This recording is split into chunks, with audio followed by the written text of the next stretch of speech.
Días de radio. Días de radio. Días de radio. Días de radio. Días de radio. Días de radio. Días de radio. Un programa de la Facultad de Educación y el Grupo de Investigación Diverser de la Universidad de Antioquia. Escúchanos en el dial 1410 AM de la emisora cultural de la Universidad de Antioquia y en su sistema de radio educativa en las regiones del departamento. La radio no finaliza cuando termina el programa.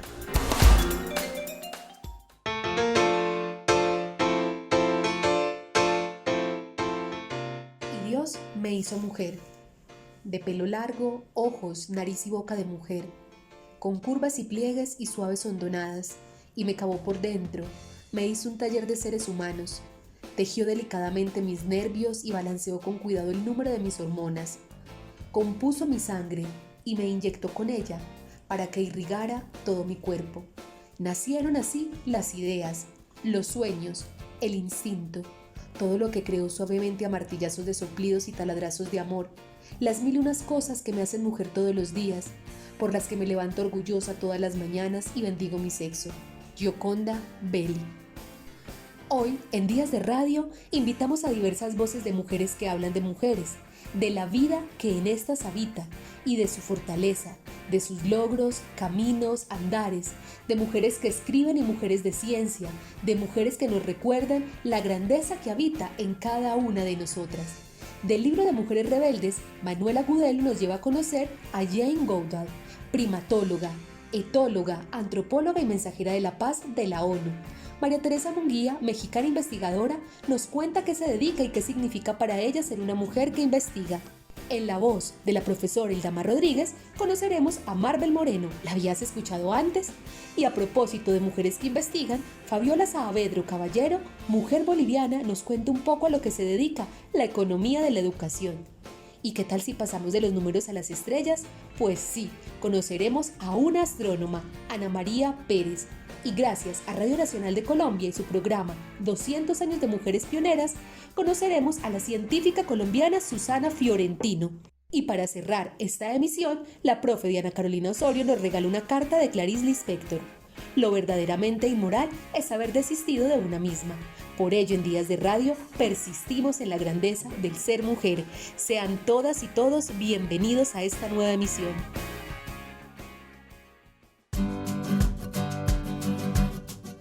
Jane Goodall, primatóloga. Jane nació el 3 de abril de 1934 en Reino Unido. Había una vez una niña inglesa a la que le encantaba treparse a los árboles y leer libros. Su sueño era viajar a África y pasar tiempo con los animales salvajes de ese continente. Por lo tanto, un día voló a Tasmania con su cuaderno y sus binoculares, decidida a estudiar a los chimpancés en su hábitat natural. Al principio le resultó difícil acercarse a ellos. Los chimpancés salían corriendo tan pronto la veían. Pero ella siguió visitando el mismo lugar todos los días a la misma hora. Con el tiempo, los monos le permitieron irse acercando. Pero para Jane no era suficiente acercarse a ellos. Quería ser su amiga. Por lo tanto, formó el Club de la Banana. Cada vez que visitaba a los chimpancés, compartía bananas con ellos. En esa época se sabía muy poco sobre los chimpancés. Algunos científicos los estudiaban de lejos, con ayuda de binoculares, y otros los enjaulaban para conocerlos mejor. A diferencia de ellos, Jane pasó horas y horas rodeada de chimpancés. Intentaba hablarles a través de gruñidos y chillidos. Se trepaba a los árboles y comía lo mismo que ellos. Descubrió entonces que los monos tienen rituales, usan herramientas y su lenguaje comprende al menos 20 sonidos distintos. Incluso se dio cuenta de que no eran vegetarianos. Una vez rescató a un chimpancé y lo cuidó hasta que sanó. Cuando lo regresó a su hábitat natural, él se dio la vuelta y le dio un largo abrazo afectuoso, como diciéndole gracias y adiós.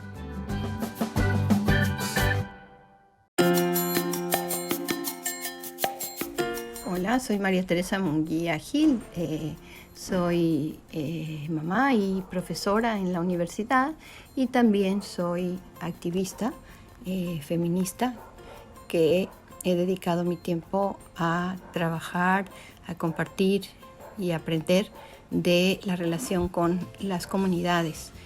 Para mí los procesos de investigación son como parte de mi implicación en la realidad me vinculo a ellos a través de mi vivencia personal, mi vivencia cultural y social, pero también a través de todo mi proceso de pensamiento y mis relaciones interculturales.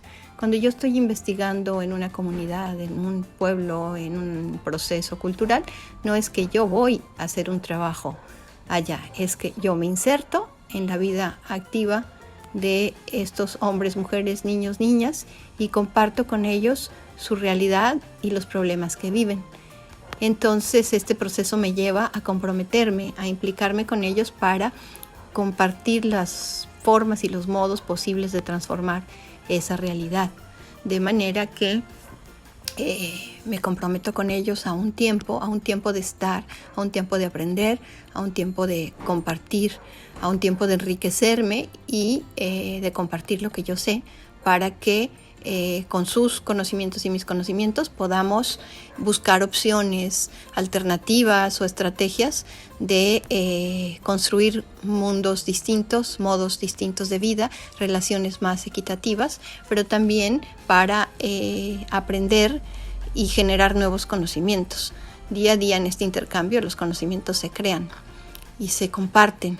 Entonces, para mí, investigar es establecer pues relaciones de comprensión, relaciones de compromiso con los grupos, con las comunidades en las que me inserto y siempre desde una mirada respetuosa y humilde en donde yo comparto que no todo lo sé y que estoy ahí para justamente todos ser parte de una construcción de soluciones ante las problemáticas presentadas.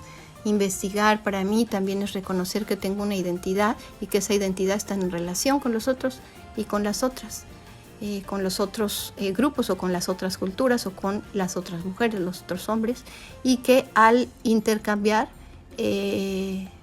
nos compartimos nuestros pensamientos a través de las preguntas. Creo que una forma de investigación es una forma de estar. Yo me gusta llamarlo de otra manera, me gusta llamarlo compromiso social, me gusta llamarlo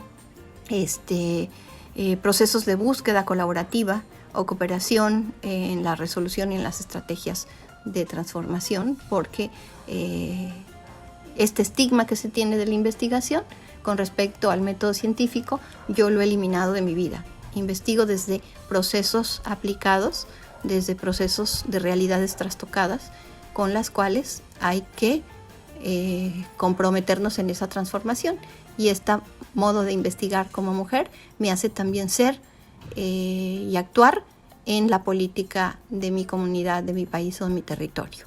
Por último, quiero decir que estos procesos de investigación colaborativa me llevan justamente a ser en el otro, a repensarme en el otro, en la otra edad, pero también a verme, observarme en mis prácticas para deconstruir todo aquello que me hace tomar una actitud poco colaborativa o empática o con alteridad y darme cuenta en donde también yo ejerzo modos no justos, no equitativos y no respetuosos. Entonces, para mí también este proceso de investigación es una búsqueda constante de mi crecimiento personal.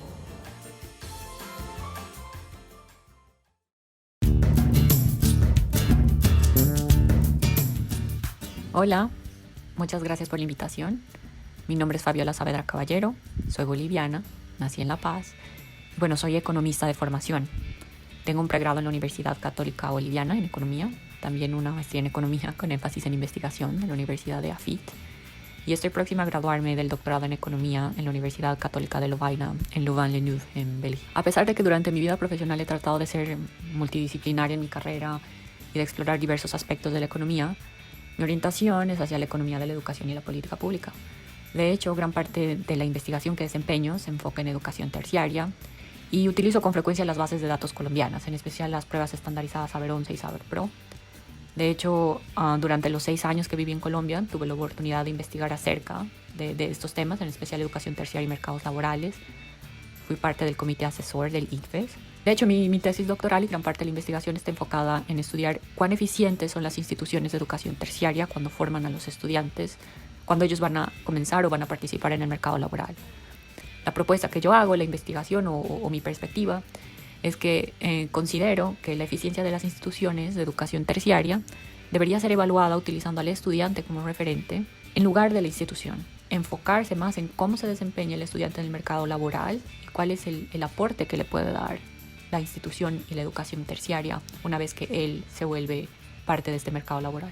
¿Por qué investigo? Soy una persona curiosa, me encanta hacer preguntas, me encanta entender el porqué de las cosas. Decidí estudiar economía porque me gustaban las matemáticas, pero al mismo tiempo quería dedicarle mi vida a una carrera que tenga algún tipo de impacto en la vida de las personas. Viniendo de un país en vías de desarrollo, quería aprender cómo mejorar la vida de las personas. Y sabía que para solucionar un problema tan importante como este, necesitaba herramientas, unas herramientas muy sofisticadas. También estaba consciente de que estas herramientas solamente la educación podía dármelas. Así que le dediqué mi vida en pleno a estudiar, a capacitarme, a aprender. Ser una mujer que investiga tiene sus retos, definitivamente. En economía una tiene que ser capaz de expresar sus ideas. Una vez que una realiza una investigación y tiene los resultados, una tiene que ser capaz de exponerlos. Tiene que ser capaz de proponer cambios. Una tiene que ser capaz de opinar. Más que nada, una necesita crear su voz. Tenemos que aprender a confiar en nosotras mismas, en nuestras habilidades, en lo que sabemos, en nuestros resultados. Y no es fácil. Más aún porque existen muchos estereotipos. Hay muchos estereotipos que hay que superar. Hay muchos paradigmas que tenemos que romper. Pero creo que si hacemos oír nuestra voz, si aprendemos a confiar en nuestras ideas, y más que nada si todos en conjunto, todas y todas en conjunto, nos volvemos partícipes, considero que vamos a poder construir un cambio hacia un futuro donde sí haya igualdad de género, donde las mujeres podamos expresarnos libremente y donde nuestra opinión sea respetada. En cuanto a mi rol actual, soy consultora para el Banco Mundial en Washington, en Estados Unidos. Trabajo para la oficina del economista en jefe para la región de Asia del Este y el Pacífico. Ahí desarrollo modelos econométricos para analizar el futuro de las economías de la región. Me enfoco en temas relacionados con productividad principalmente. Como les decía, hago predicciones usando usualmente datos de alta frecuencia. Pero de manera paralela también realizo mi investigación usando datos de educación terciaria. Soy una fan de las bases de datos que Colombia tiene. Y también soy parte del directorio de la Sociedad de Economistas de Bolivia. Y bueno, trato de utilizar el conocimiento que tengo, los vínculos o la posición que pueda tener siempre para promover el debate académico. Me encanta escuchar las opiniones de las mujeres, me encanta escuchar las nuevas propuestas que hay, los nuevos papers, las nuevas investigaciones que salen.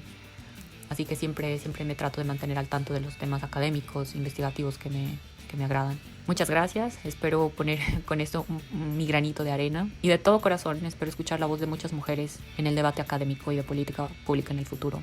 Y ya que seamos investigadoras o no, volvernos partícipes de nuestra sociedad.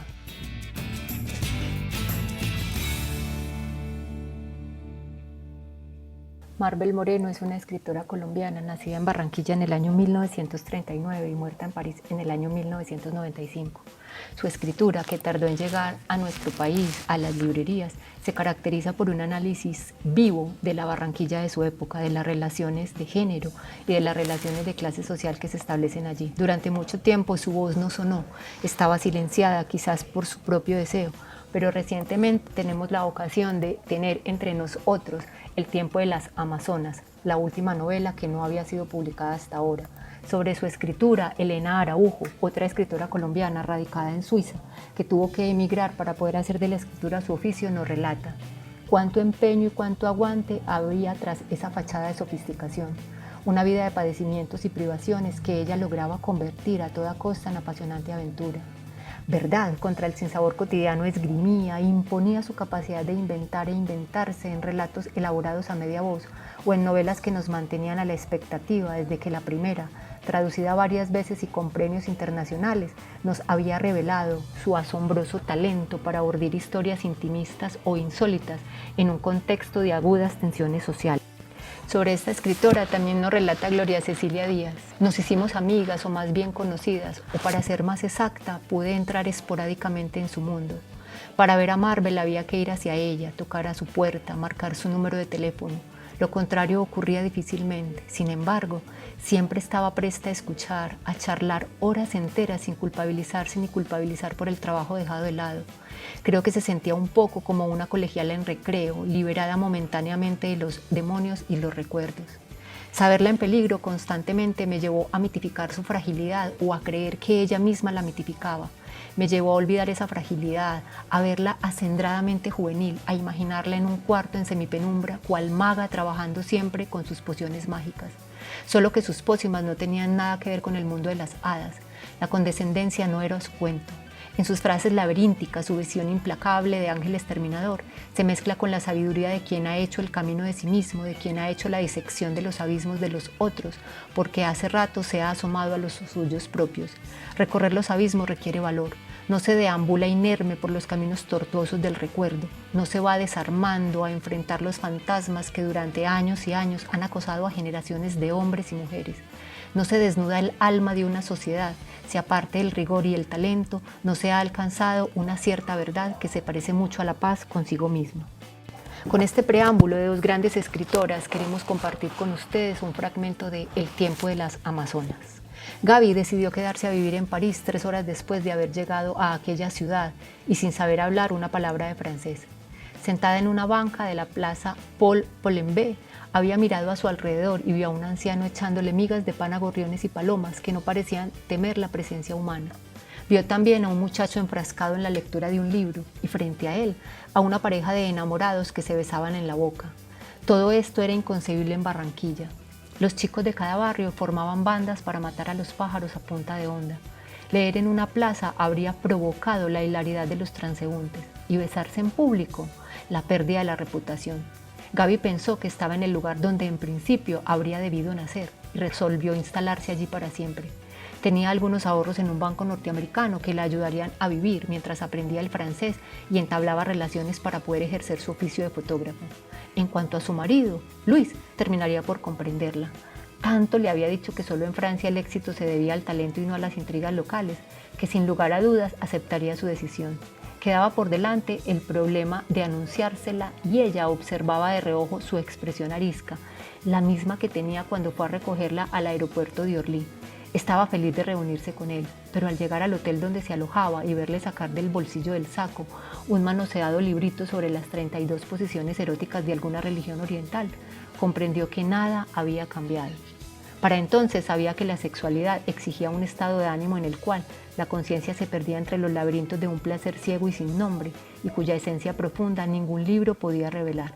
Pensaba en eso mientras Luis la desvestía apresuradamente y la acostaba en la cama para hacerle el amor como siempre, con el deseo limitado a su miembro y en sus ojos la angustia mirada de un niño frente a la hoja de un examen escrito. Ahora que el mal rato había pasado, podían conversar cariñosamente en la plaza Paul Polenbé, aunque Luis conservara en las pupilas la inquietud del niño que devolvió la hoja del examen en blanco. Decirle que quería vivir en París le parecía el mejor medio de no herirlo en su amor propio, pese a que sin él no concebía la existencia y que había sufrido desesperadamente los meses en que estuvieron separados. A ella le parecía que su amor por Luis era un tejido de hilos contradictorios. Lo había conocido cuando era un hombre acosado a causa de sus opiniones políticas, pobre, mal vestido y sin otro encanto que el de su formidable colección de anécdotas. Si hubiera sido uno de los muchachos de la alta burguesía que ella frecuentaba, ni lo habría notado. Pero la perseguían. Ocupaba la tercera posición en una lista negra fijada por la derecha extremista para eliminar a las personas consideradas como peligrosas en caso de un movimiento popular revolucionario. A esa aura de conspirador romántico se unía el hecho de que Luis había pasado una infancia desdichada, pues quedó huérfano de madre a los 8 años de edad y su padre, un hombre simpático pero egoísta, se había desembarazado de él, confiándolo al cuidado de sus 2 tías que lo odiaban. Gaby le había oído contar apenada cómo aquellas solteronas le amargaron la niñez, pegándole con frecuencia e inventando un sinfín de faltas para acusarlo de desobediencia delante de su padre los pocos domingos que éste pasaba a visitarlo. En una ocasión su abuela materna, enferma de cáncer, ofreció ocuparse de él y durante 2 meses Luis vivió feliz, pero las tías lo recuperaron con el pretexto de que el cáncer era contagioso, en realidad para recuperar los pesos que obtenían por su crianza. Desde entonces, Luis vio a su abuela a escondidas en el bus que lo llevaba al colegio. Aunque no parecía una persona inclinada a apiadarse de sí misma, ella, Gaby, Intuyó que aquel recuerdo le laceraba el alma, un niño con su maletín sobre las rodillas, esperando ansiosamente en el bus la parada donde su abuela subiría para reunirse con él. Y al día que no vino, cuando dejó de verla, se dijo que también ella lo había abandonado y entró en el oscuro desamparo de la sociedad. Desde la primera vez que hablaron juntos, ella, Gaby, tuvo la impresión de hallarse frente a un hombre valiente pero desvalido. Sentados en una mesa del country club, viendo caer en torrentes la lluvia de agosto sobre las matas del patio interior, descubrieron que compartían los mismos gustos literarios y opiniones políticas. Ella creía soñar, una persona que leía a Marx y sabía manejar los cubiertos, un partidario del Che Guevara aficionado a Proust, un izquierdista que se expresaba con moderación. Y ese era el hombre que la burguesía pretendía amordazar, impidiéndole trabajar y amenazándolo de muerte. Al separarse de él, creyó haber encontrado al hombre ideal. Hola a todos, mi nombre es Ana María Pérez Estrada, tengo 27 años, soy amante de la ciencia, la naturaleza del universo y me encantan todas las áreas de la ciencia. Me parece que todas tienen cosas hermosas que ofrecer.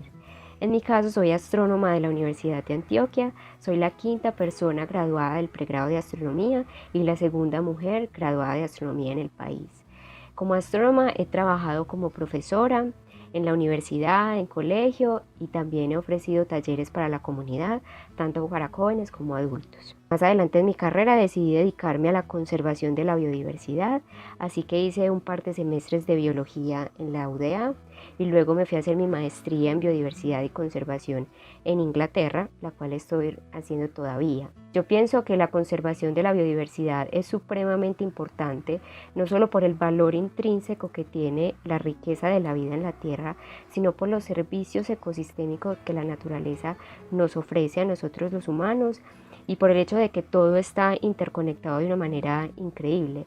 Todas las especies y los ecosistemas hacen parte de un sistema en el que cada miembro cumple una función esencial como para mantener el equilibrio de la naturaleza. Además, en mi perspectiva como astrónoma, reconozco lo compleja y lo valiosa que es la vida en la Tierra y que no hemos encontrado aún en ninguna otra parte del universo. En particular me gustan las aves y los primates. He tenido la oportunidad de trabajar con los monos titíes de la UdeA y en mi proyecto de grado de la maestría también voy a trabajar con monos, en este caso con monos aulladores negros. Bueno, yo considero que es muy importante que las mujeres hagamos parte de la ciencia porque tenemos todas las capacidades para hacerlo. Las mujeres tenemos tantas capacidades como los hombres, somos inteligentes, curiosas, nos hacemos preguntas sobre la naturaleza y se nos pueden ocurrir grandes ideas para tratar de explicar cómo funciona la naturaleza y resolver todos sus interrogantes. Así que tenemos muchísimo que aportar a la ciencia, así como lo hemos hecho a lo largo de la historia. Para despedirme, le mando un saludo muy grande a todos los oyentes y en especial a las mujeres científicas de nuestro país.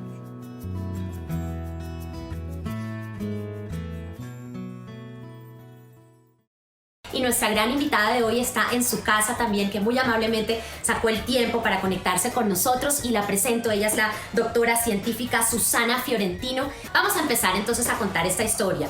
Desde muy joven, cuando empezaste tus estudios de bacteriología en la Universidad Javeriana, esto fue en la década de los 80, 1983. ¿Cómo fue? ¿Por qué decidiste estudiar bacteriología? Cuéntanos un poquito. Pues realmente yo estaba buscando desde el colegio una carrera que tuviera que ver con ciencia. Yo siempre había querido ser científica. Y pues la que más se acercaba a ese micromundo fantástico era la bacteriología. No sé si hubiera habido una carrera de bioquímica o biología celular en ese momento o una carrera de científico, tal vez la hubiera hecho. Pero creo que fue la mejor elección. Eso me permitió acercarme al micromundo del ser humano, de la enfermedad. Me fascinaban las tiras cómicas y me fascina la ciencia ficción. Y leía tiras cómicas y estaba el Ciro Peraloca en su laboratorio mezclando tubos y haciendo cosas. Y ese mundo me parecía fantástico y el mundo del laboratorio para mí era algo secreto, era era algo para descubrir, ¿no? Los tubos, los hospitales, las enfermedades. Eso me parecía que no sabía nada y que me gustaría vivir todo el tiempo tratando de entender qué era lo que pasaba ahí adentro del ser humano, adentro del microorganismo, del tubo de ensayo. Me parecía maravilloso. Hablemos un poquito más de todos los estudios que has hecho y que nos expliques, a los que de pronto no entendemos, sobre inmunoterapia antitumorial. ¿Qué quiere decir esto? ¿Eso qué significa? Significa que el cuerpo humano se defiende él solo frente a organismos que no son propios. Entonces se defiende frente a microorganismos, frente a virus como el COVID, frente a células tumorales. Entonces, lo que uno busca como inmunólogo es poder activar esa respuesta inmune para que el propio organismo se defienda. ¿Cómo se defiende? Si uno habla de una vacuna, por ejemplo, lo que uno hace es darle al organismo una pequeña muestra de ese microorganismo o de ese tumor para que él genere su propia respuesta y posteriormente tenga memoria, así como la memoria del cerebro, tenga memoria inmunológica para que cuando se encuentre con ese patógeno o con esa célula tumoral, entonces la mate. Pero cuando hablamos de inmunoterapia, digamos, esa es la vacuna. Cuando hablamos de inmunoterapia, lo que queremos es activar, ya cuando de pronto está el tumor en el organismo, activar los sistemas de defensa para que elimine al tumor. En ese caso, es posible que no hayamos podido hacer una vacuna, pero sí lo que hacemos es estimular esa respuesta inmune propia. Entonces, en tumores, la inmunoterapia puede ser endógena, es decir, que el mismo organismo desarrolle sus defensas, o puede ser exógena. ¿Esto qué significa? Que yo puedo tomar el suero o el plasma de un paciente que ha desarrollado una respuesta inmune frente a un tumor y que tiene anticuerpos, es decir, unas proteínas que matan el tumor, y cojo esas proteínas y se las doy a un paciente que tiene tumor. Esa es una inmunoterapia que no es activa, que es adoptiva. O puedo tomar células transformadas en el laboratorio y se las inoculo al paciente que tiene tumor, y esas células, que son células de la respuesta inmune que están armadas para matar el tumor, van y matan el tumor. Eso es lo que se está haciendo en la actualidad para muchos tumores, inducir la inmunoterapia o usar la inmunoterapia como herramienta para eliminar los tumores. Eres docente en estos momentos en la Universidad Javeriana y diriges el grupo de inmunobiología de la Unidad de Investigación en Ciencias y Biomédicas. ¿Cómo es esa experiencia? ¿Qué tanto disfrutas esa faceta como docente? Yo tengo principalmente estudiantes de maestría y de doctorado, y entonces con ellos me reúno por Teams, por la plataforma de la universidad, y revisamos en forma permanente sus temas, sus trabajos de tesis, sus preguntas de investigación, las cuales están enmarcadas pues dentro de un gran proyecto que tenemos ahora financiado por el Banco Mundial. Entonces yo les hago el seguimiento cercano, pero además me tengo que ocupar de la parte administrativa, de la parte financiera del proyecto, de la gestión del grupo, de la unidad, bueno, de muchas cosas, pero me gusta. Me parece, todos los días son diferentes. Y gracias por inspirarnos con la historia de tu vida, Susana. Gracias a ustedes por la invitación, por el reconocimiento, y a todas las niñas que quieren trascender solamente porque eso las hace felices. Yo las invito a que lo hagan, a que no tengan frenos, nunca, no hay frenos, los frenos se los pone uno. Días de radio. Días de radio. Días de radio. Días de radio. Días de radio. Días de radio. Días de radio. Un programa de la Facultad de Educación y el Grupo de Investigación Diverser de la Universidad de Antioquia. Escúchanos en el dial 1410 AM de la emisora cultural de la Universidad de Antioquia y en su sistema de radio educativa en las regiones del departamento. La radio no finaliza cuando termina el programa.